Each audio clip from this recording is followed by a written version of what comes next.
जय मसीह। म सुरेश लाम्बा तपाईहरुको माझमा एकपटक फेरि आज बिहान आइपुगेको छु। परमेश्वरलाई महिमा भएको तपाईं र मेरो जीवनबाट। प्रिय मित्रहरू, ऋतुहरू बदलेर जान्छन्, समयहरू बदलेर जान्छ र परिस्थितिहरू पनि बदलेर जान्छ, तर परमेश्वरको वचन तपाईं र मेरो जीवनमा रहिरहन्छ ज्योति बनेर। यो वचन कहिले पनि बदलिँदैन। यो वचन त्यो वचन हो जसले हामीलाई जीवन सिकाएको छ। यो वचन जसले हामीलाई हरेक दिन उहाँको प्रशंसा गर्न सिकाएको छ। यो वचन जसले हामीलाई हरेक दिन नयाँ वे र नयाँ दिन नयाँ दिशा देखाएको छ। एउटा नयाँ आशा हाम्रो जीवनमा जगाएको छ। त्यही वचनसँग हामी हाम्रो लगाव राख्छौं यीशु ख्रीष्टको नाममा। आउनुहोस् हामी सधैँ जस्तै गरी आज पनि वचनतिर लाग्नेछौँ। म वचनलाई स्टोरीबाट सुरुवात गर्न चाहन्छु। एक दिन एउटा बाबु र छोराले यसरी आफ्नो बाबुलाई भन्छ। छोराले ग्रेजुएसनको तयारी गरिराखेको थियो। उले हाई स्कुलमा पढ्दै थियो अनि हाई स्कुलमा ग्रेजुएसनको तयारी गर्दै गर्दा उले बाबुलाई एक दिन यस्तो भन्छ, बुबा म ग्रेजुएसन गर्दैछु। मेरो ग्रेजुएसनमा म एउटा शानदार रेसिङ कार लगेर जान चाहन्छु। के तपाईले मलाई किनिदिनुहुन्छ? बाबुले भन्छ, छोरा म अवश्य तँलाई किनिदिनेछु, तर तैँले मन लगाएर पढ है छोरा। यसपालि तैँले मन लगाएर पढ, त अगाडि हुनुपर्छ।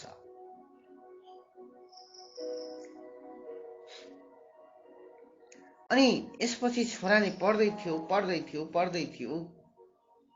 जब ग्रेजुएसनको दिन बिहान आइपुग्यो, त्यति बेला बाबुले छोरालाई आफ्नो रुममा बोलाउँछ। रुममा बोलाउँदै गर्दा छोरा खुसी भएर भित्र पुग्छ अनि बाबुले एउटा मजाको प्याकेटमा गिफ्ट दिन्छन्।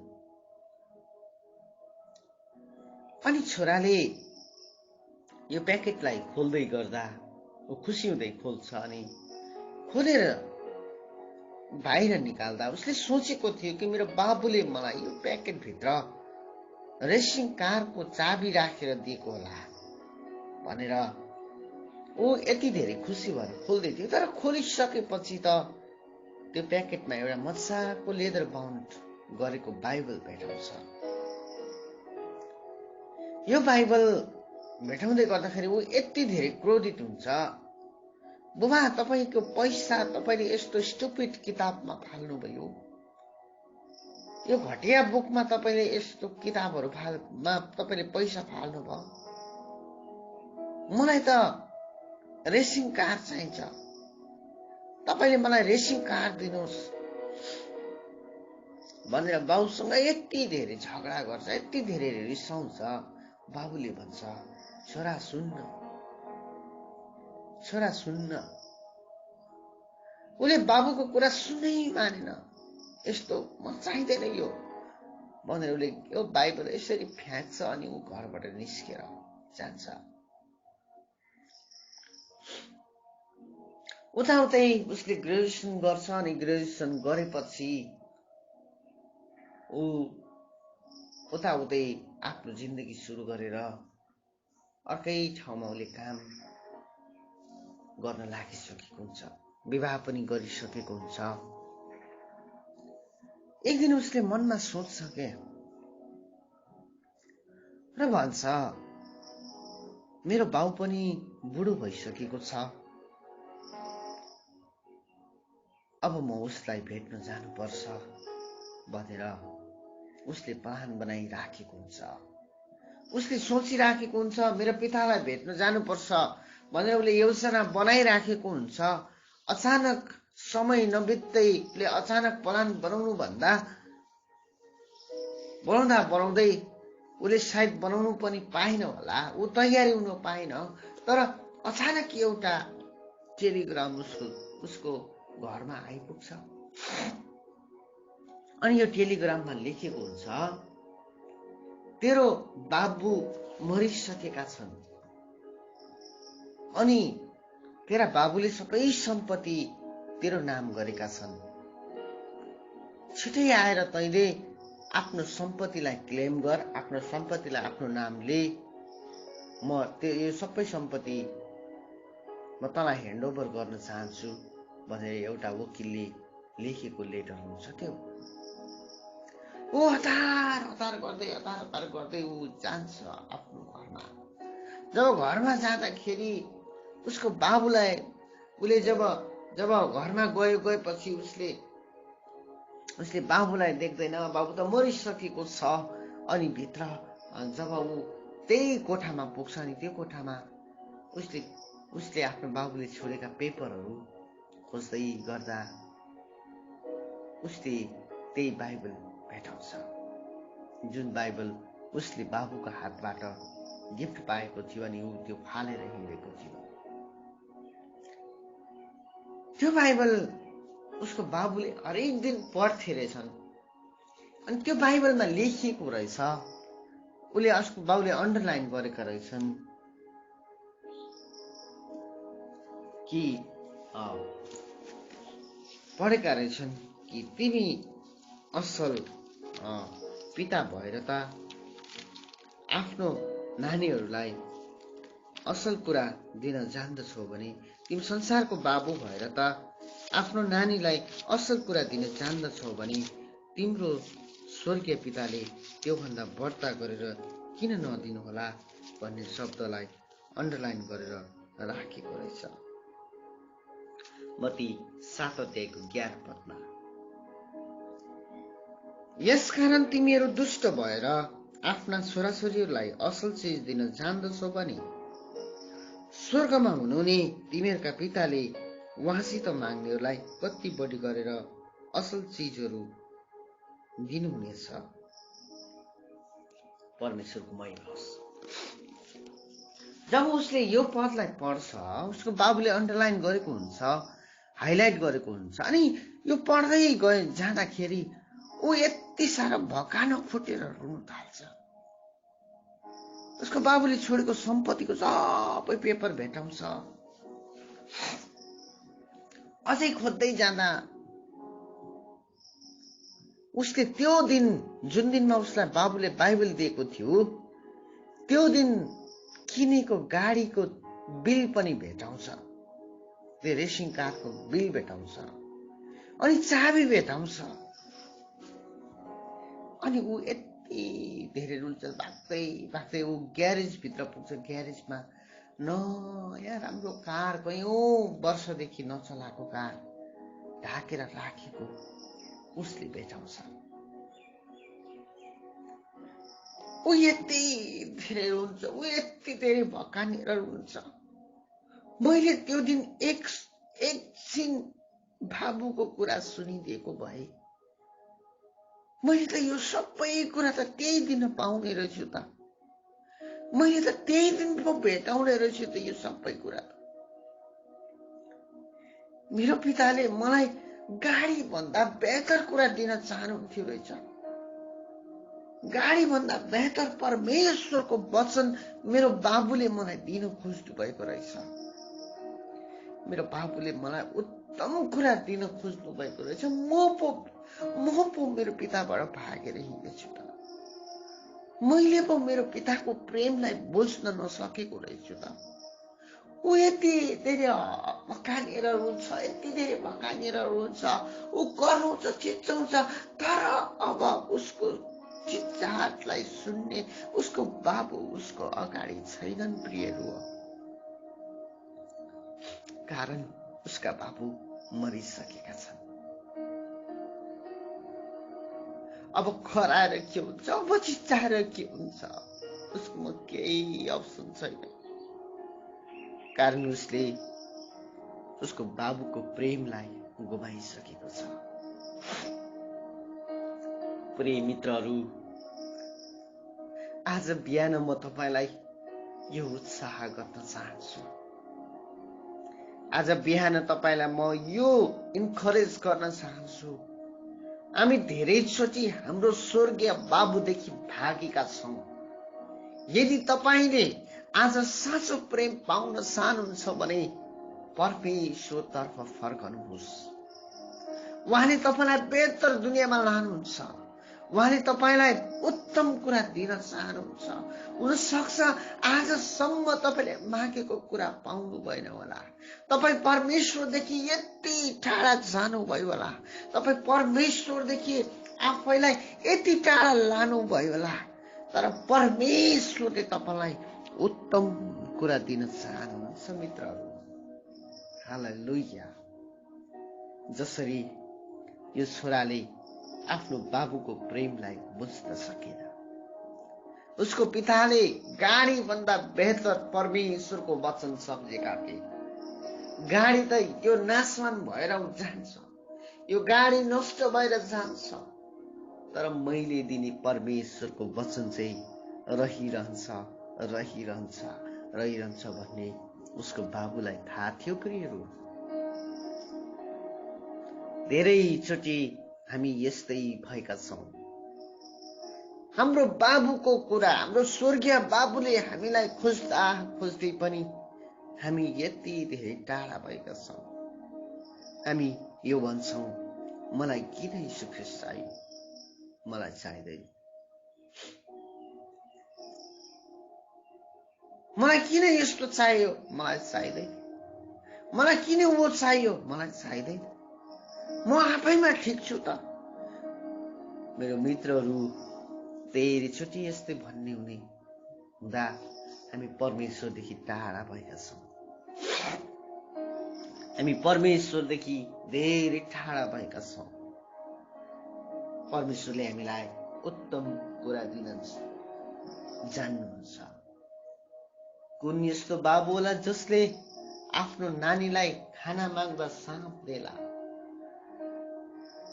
9 पदले यसरी भन्छ, के तिमीहरू कुनै 7 को 9 पद, तिमीहरू मध्ये कुन मानिस होला जसले छोराले रोटी माग्दा त्यसलाई ढुङ्गा देला, कि माछा माग्दा साँप देला। तर 11ले त मजाको कुरा लेखेको छ, यसकारण तिमीहरू दुष्ट भएर आफ्ना छोरा छोरीहरूलाई असल चीज दिन जान्दछौ भने स्वर्गमा हुनुहुने तिमीहरूका पिताले उहाँसित माग्नेहरूलाई कति बढी गरेर असल चीज दिनुहुनेछ। हालेलुया। परमेश्वरले तपाईलाई र मलाई उत्तम कुरा दिन चाहनुहुन्छ। परमेश्वरले तपाईँ र मलाई बेहतर कुरा दिन चाहनुहुन्छ। के तपाईले आज परमेश्वरसँग माग्नु भएको छ?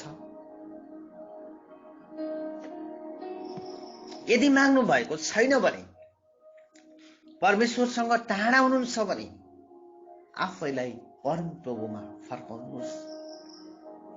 आफैलाई परमेश्वरको नजदिकतामा ल्याउनुहोस्। यो भन्दै गर्दा मलाई उडाउ पुत्रको कहानी याद आउँछ। यो छोराले एक दिन बाबुलाई यसरी भन्यो, बाबा मेरो सम्पत्ति मध्येको एउटा हिस्सा मलाई दिनुहोस्। लुकाको किताब 15 अध्यायतिर तपाईले पढ्नुभयो भने पाउनुहुन्छ।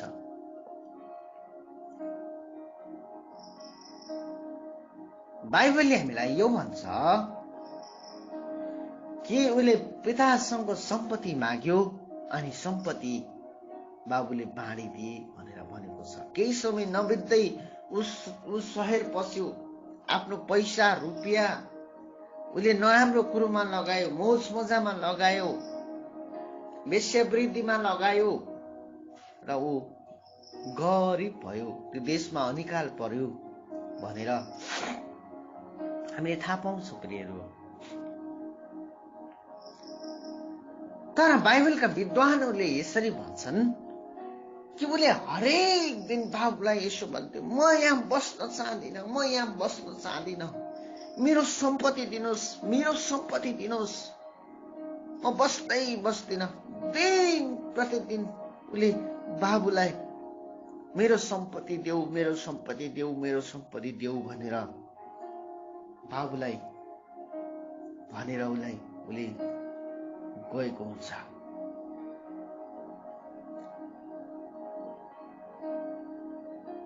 धेरैचोटि बाबुको घरमा रहँदा, बाबु र आमाको घरमा रहँदा हामीले त्यो फिलिङ थाहा हुँदैन। परमेश्वरको भवनमा रहँदा हामीले त्यो फिलिङ थाहा पाउँदैनौँ। मेरो अहमियत, मेरो बाबु मेरो लागि के हुन् भन्ने कुरा हामी थाहा पाउँदैनौँ प्रिय। तर प्रियहरू याद राख्नुहोस्, परमेश्वरले तपाईलाई बेहतर कुरा दिन चाहनुहुन्छ। परमेश्वरसँगै रहने मान्छेलाई परमेश्वरले उत्तम कुरा दिन चाहनुहुन्छ। परमेश्वरसँगै रहने मान्छेलाई परमेश्वरले नयाँ बाटोमा लान चाहनुहुन्छ। परमेश्वरसँगै, उसको स्वर्गीय बाबुसँगै बस्ने मानिसले रहस्य र भेदका कुरा जानेको हुन्छ अनि उसको बाबुले उसलाई बेहतर कुरा दिन चाहेका छन्। अनि हरेक दिन उसले त्यो गरेर गयो। एक दिन अनिकाल परेपछि उसले के सोच्छ? उसले सुँगुरको चारो खाँदै गर्दाखेरि उसले के सोच्छ भन्दाखेरि मेरो बाबुको घरमा उत्तम कुराहरू छन्, मेरो बाबुको घरमा नोकरहरूले प्रशस्त खान्छन्, म यहाँ भोकले मर्दैछु। प्रियहरू, ऊ त्यसरी फर्केर आउँछ। बाबुले उसलाई अँगाएर मार्छन्। कहानीलाई मैले छोट्याएको मात्रै हो। धेरैचोटि मित्र, मेरो भाइ बहिनीहरू, मेरो जवान जवान भाइहरू, मेरो जवान बहिनीहरू, मेरो अति नै आदरणीय दिदीहरू, मेरो अति नै आदरणीय दाजुहरू, आमाहरू, बाबुहरू, तपाईँ परम प्रभुको घरमा अति आशिषित हुनुहुन्छ। आफूलाई खिन्न नपार्नुहोस्। तपाईको स्वर्गीय बाबुतिर फर्किनुहोस् र भन्नुहोस्, पिता तपाईकोमा उत्तम कुरा छ मेरो लागि। स्वर्गको चाबी तपाईसँग छ प्रभु, त्यो चाबी मलाई दिनुहोस्। अब म तपाईसँगै रहन चाहन्छु। स्वर्ग उग्रिने साँचो तपाईसँग छ प्रभु, म तपाईकोमा आउन चाहन्छु।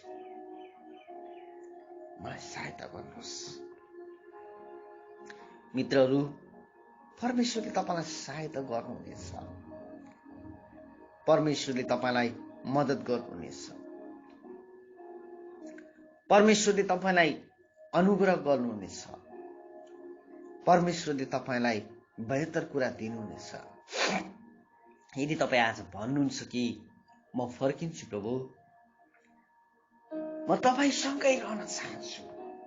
आज परमेश्वरले यो मान्छे खोज्दै हुनुहुन्छ जसले भन्छ, प्रभु म तपाईसँगै रहन चाहन्छु, म तपाईसँगै बस्न चाहन्छु, म तपाईसँगै प्रभु समय बिताउन चाहन्छु भन्ने मान्छे परमेश्वरले यी दिनहरूमा खोज्दै हुनुहुन्छ। परमेश्वरले तपाईलाई बेहतर कुरा दिन चाहनुहुन्छ। के तपाईँ त्यो बेहतर कुरा पाउन चाहनुहुन्छ? पाउन चाहनुहुन्छ भने प्रियहरू, यीशु ख्रीष्टसँग तपाईँ वादा गरेर फर्किनुहोस्। प्रभु म आज तपाईको राज्यमा रहन चाहन्छु। आज मेरो स्वर्गको घरमा पस्नका लागि म फर्कन चाहन्छु। जसरी यो छोराले आफ्नो बाबुको अहमियतलाई बुझ्न सक्यो। हुनसक्छ धेरैचोटि मान्छेको जीवनमा उसकोमा समय थिएन, उसकोमा धन सम्पत्ति दौलत सबै त पायो, तर उसले उसको बाबुको प्रेमलाई पाउन सकेन। उसले त्यो प्रेमलाई नबुझेको कारणले उसले आफै गुमायो। तपाईँ म पनि आज संसारमा यस्तै भएका छौं। परमेश्वरले संसारलाई यस्तो प्रेम गर्नुभएको छ, आफ्नो एकलौटा मात्र पुत्र दिनुभएको छ।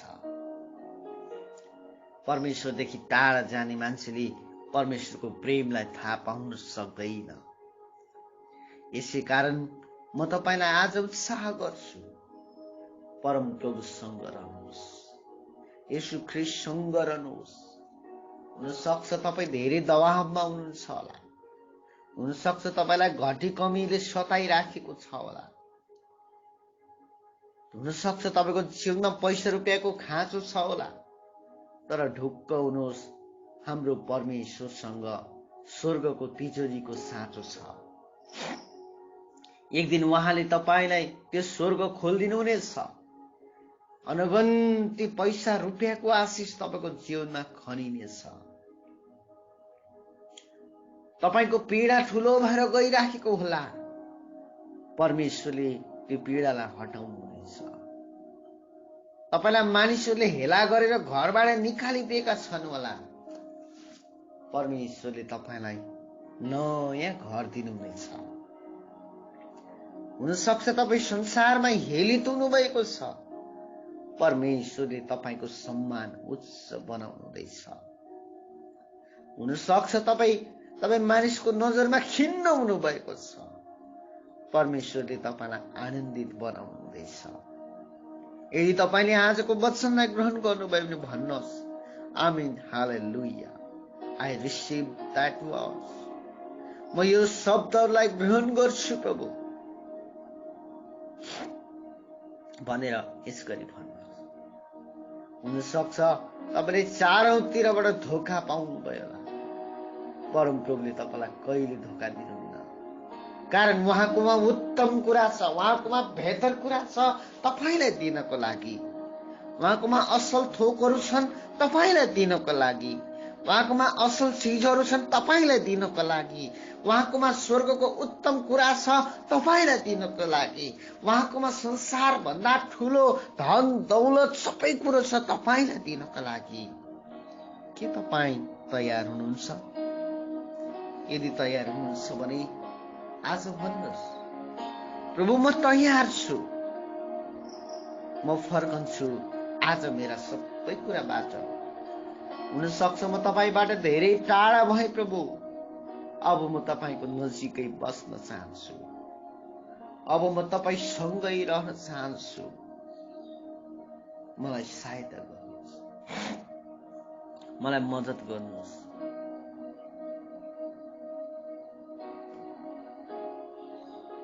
यसो भन्नुहोस्, मलाई माया तपाईसँग भएको छ, मलाई माया भो तपाईसँग, चाहन्छु तपाईँ जस्तै हुन। मलाई तपाईसँग प्रीत भएको छ प्रभु। म तपाईदेखि टाढा गएँ एक समयमा, अब म तपाईसँग रहन चाहन्छु। मलाई मद्दत गर्नुहोस्, मलाई सहायता गर्नुहोस् प्रभु, म तपाईसँग रहन चाहन्छु। तपाईले यसरी भन्नुहोस्। आउनुहोस् हामी आफ्नो हातहरू आफ्नो छातीमा राखेर प्रार्थना गर्छौं। प्रभु, मलाई दिनुपर्ने बेहतर कुरा तपाईसँग छ।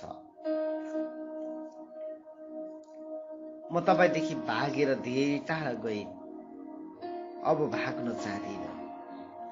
तपाईसँगै रहन चाहन्छु। तपाईले मलाई सहायता गर्नुहोस्। तपाईले प्रभुलाई यसो भन्नुहोस्, प्रभु तपाईसँगै रहनुहुनेछ। उहाँले तपाईको हात कहिले छोड्नुहुने छैन। प्रियहरू, परमेश्वर पिता, हामी यो प्रार्थना गर्छौं, तपाईका छोराछोरीहरूलाई तपाईले आशिष दिनुहोस्। यिनीहरूलाई दिनका लागि तपाईकोमा बेहतर कुरा छ। यिनीहरूलाई दिनको लागि तपाईकोमा असल थोकहरू छन्। तपाईले यिनीहरूलाई दिनुहोस्, यिनीहरूलाई सहायता र मद्दत गर्नुहोस्। प्रभु, धन्यवाद तपाईले हाम्रो प्रार्थना सुन्नुभएको लागि।